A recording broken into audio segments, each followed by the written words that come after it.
Hello learners. जो हमारी series चल रही है वो चल रही है ज्योग्राफी ऑफ इंडिया के ऊपर। उसमें हम ने स्टार्ट किया था ज्योग्राफिकल डिवीजन ऑफ इंडिया, जिसमें हमने हिमालय पर्वत के बारे में और उत्तरी भारत के मैदान के बारे में डिटेल स्टडी कर लिया है। उसके ऊपर मैंने आप लोगों को कुछ एक ऐसे क्वेश्चन बताए हैं जो पिछले कई सालों से नेट में पूछे जा रहे हैं।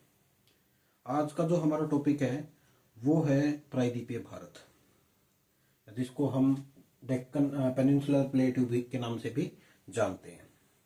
ये एक ऐसा पार्ट है जो काफी प्राचीन माना जाता है। प्राचीन क्यों माना जाता है? शायद मेरे से एक पार्ट स्किप हो गया है कि हिमालय पर्वत का निर्माण कैसे हुआ। तो हिमालय पर्वत के निर्माण में आप लोगों को पता ही होगा कि दो लैंड पार्ट होते थे, एक अंगारा लैंड, एक गोंडवाना लैंड। उनके बीच में एक जियो इंक्लाइन होती थी जिसको हम टेथिस सागर बोलते थे। धीरे धीरे ये दोनों पार्ट एक दूसरे के नजदीक आने लगे, जिसकी वजह से जो टेथिस सागर था उसके अंदर जितना भी तलछट था वह बलन होके हिमालय पर्वत के रूप में कन्वर्ट हो गया। आज के टाइम पे जो हम उत्तरी भारत का मैदान बड़ा पार्ट है, वहां पर जो भी जमाव देखते हैं वो उस हिमालय पर्वत से जो भी मिट्टी लाई जाती है उसी का है, जो कि एक टेथिस का एक या टेथिस जो सागर है उसका एक पार्ट था। उसमें से एक पार्ट था गोंडवाना लैंड, और ये माना जाता है जो गोंडवाना भूखंड है उसका एक भाग है हमारा प्रायद्वीपीय पठार। अब एक क्वेश्चन आता है, पठार क्या होता है?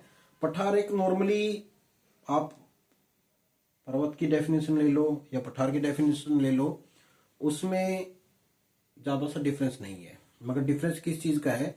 जो पठार होते हैं वो अपेक्षाकृत कम ऊंचे होते हैं। मान लो 500 से 700 मीटर के बीच में भी होते हैं, और इनका जो ऊपर वाला भाग होता है वो बिल्कुल फ्लैट होता है। वो एक टेबल की तरह होता है।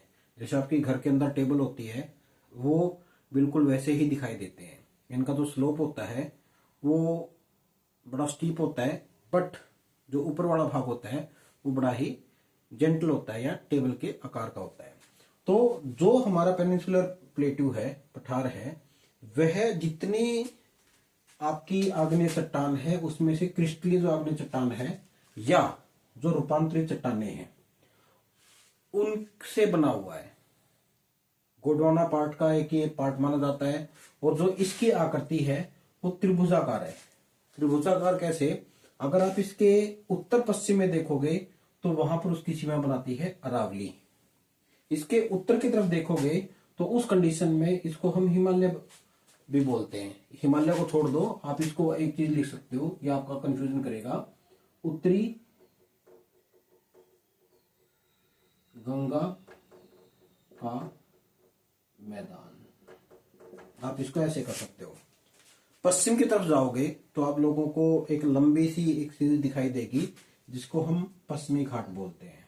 पूर्वी की तरफ पूर्वी घाट देखते हैं तो ये एक पूरा का पूरा, जब आप इस चीज को देखोगे, एक ट्रायंगुलर फॉर्म में, मतलब ऊपर की तरफ बेस हो गया जो उत्तर भारत का मैदान जिसको गंगा का मैदान बोलते हैं, वो उसका बेस हो गया।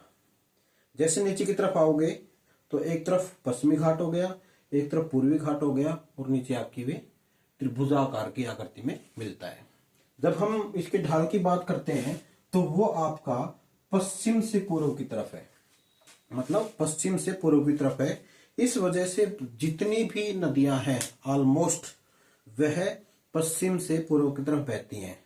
दो नदियां हैं, नर्मदा और तापी, कुछ एक छोटी छोटी नदियां हैं, वो आपकी पूर्व से पश्चिम की तरफ बहती हैं।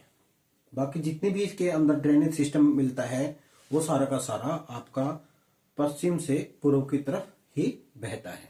उसके बाद ये आता है कि जी इसको हम बांटेंगे कैसे, क्योंकि इतना बड़ा क्षेत्र है। तो उस क्षेत्र में जो भौगोलिक विभाजन करते हैं तो उस कंडीशंस में जो प्रायद्वीपीय भारत है उसको हम दो भागों में बांटते हैं। फर्स्ट है आपका केंद्रीय उच्च भूमि जिसको हम सेंट्रल हाईलैंड भी बोलते हैं। सेकंड दक्षिण का पठार जिसको हम डेक्कन प्लेटू के नाम से जानते हैं। ठीक है, मतलब दो पार्ट, सेंट्रल हाईलैंड और डेक्कन प्लेटू। सबसे पहले हम बात करते हैं सेंट्रल हाईलैंड की, जो आपका केंद्र उच्च भूमि है, ये कौन सी है? नर्मदा नदी इसके उत्तर में है। नर्मदा नदी इसकी ये सीमा बनाती है। जब हम पश्चिम पूर्व की तरफ जाते हैं तो अरावली उत्तर पश्चिम की तरफ जाते हैं, तो उस कंडीशंस में जो अरावली श्रेणी है इसकी वो सीमा बनाती है। उसके बाद जैसे जैसे आप पूर्व में जाओगे तो वहां पर आपको छोटा नागपुर का पठार इसकी पूर्वी सीमा को बनाएगा। मतलब एक तरफ नर्मदा नदी, उत्तर पश्चिम की तरफ अरावली पर्वत, और पूर्व की तरफ आपका क्या हो जाएगा? आपका छोटा नागपुर का पठार। इसके अंदर प्री कैम्ब्रियन समय के अंदर जितनी भी चट्टानें बनी थी वो पाई जाती हैं, जिसमें मुख्य रूप से ग्रेनाइट, जेंसिस, स्किस्ट, इस प्रकार की जो चट्टानें इस क्षेत्र में पाई जाती हैं। जो इसके मुख्य क्षेत्र हैं वो है राजस्थान का कुछ भाग, मध्य प्रदेश, उत्तर प्रदेश का कुछ भाग, बिहार का कुछ भाग और झारखंड। ये सारे के सारे किस में आते हैं? सेंट्रल हाईलैंड के अंदर आते हैं। इतने बड़े क्षेत्र को फिर हमने आगे क्या कर रखा है कि अलग अलग भौगोलिक क्षेत्र में बांट रखा है। जो सबसे पहले आता है आपका मालवा का पठार। मालवा का जो पठार है वह लावा से निर्मित है। पहली कंडीशन, लावा से निर्मित है। इसके अंदर जो चंबल, बेतवा के नदियां इस क्षेत्र को सिंचित करती हैं। ठीक है। मुख्य भौगोलिक विभाजन की अगर हम बात करें, मालवा पठार है, उसमें लावा से निर्मित है ये, जिसके अंदर क्रिस्टल पाए जाते हैं। चंबल, बेतवा, केन नदियां इस क्षेत्र को सिंचित करती है। ठीक है। ये इन नदियों के द्वारा काफी कटा हुआ भी क्षेत्र है। आप लोगों को इसके अंदर बहुत गहरे गहरे क्या मिलेंगे? खड्ड मिलेंगे। सेकंड है इसका बुंदेलखंड पठार। दक्षिण उत्तर प्रदेश तथा पूर्वी मध्य प्रदेश में यह क्षेत्र फैला हुआ, मतलब दक्षिण की तरफ जो नीचे वाला भाग है उत्तर प्रदेश का और पूर्वी मध्य प्रदेश है, वहां पर यह फैला हुआ है। कठोर क्रिस्टल चट्टानों से निर्मित है। यह क्षेत्र काफी अंदरूनी भाग में है, जिसकी वजह से वर्षा छाया क्षेत्र के अंदर आता है, रेन शेडो जोन के अंदर आता है। इसकी वजह से यह क्षेत्र मुख्यतः सूखे से ग्रसित रहता है। ठीक है। बुंदेलखंड का क्षेत्र है। उसके बाद है बागलखंड पठार। यह बुंदेलखंड के पूर्व में उत्तर पूर्व मध्य प्रदेश में स्थित है। मतलब बुंदेलखंड जो ये वाला क्षेत्र है इसके पूर्व में स्थित है, परंतु मध्य प्रदेश के उत्तर पूर्वी भाग में यह स्थित है।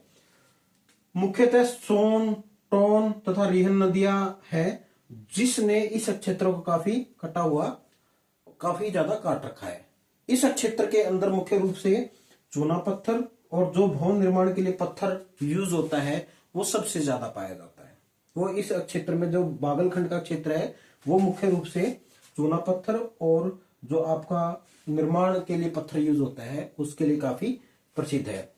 छोटा नागपुर पठार, इस क्षेत्र को कौन नहीं जानता?